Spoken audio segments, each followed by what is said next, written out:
Noticing a strange smell coming from your air conditioner? First, make sure the smell is actually from the AC. Sometimes, the real issue is the room itself.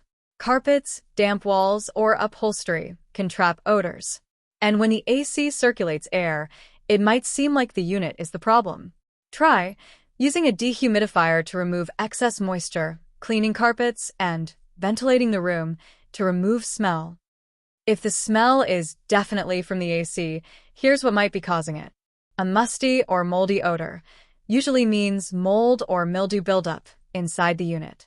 Moisture can accumulate in the drain pan or evaporator coils, creating the perfect environment for bacteria. Clean the filters, coils, and drain pan and consider using an AC cleaner or disinfectant. A burning smell could indicate an electrical issue, such as overheating wires or a failing motor. Turn off the AC immediately and inspect for any visible damage. If the smell persists, call a technician. If your AC smells like rotten eggs or sulfur, it could mean there's a gas leak nearby, which is dangerous. Shut off the unit, leave the house, and contact a professional right away. A vinegar-like or chemical smell may be due to a refrigerant leak.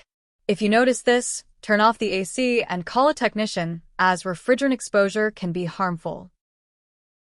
If the AC emits a dirty sock smell, bacteria and mold may be growing in the system. Regular maintenance, including filter cleaning and drain line flushing, can prevent this issue. If you found this helpful, like the video, subscribe the channel, and drop your questions in the comments.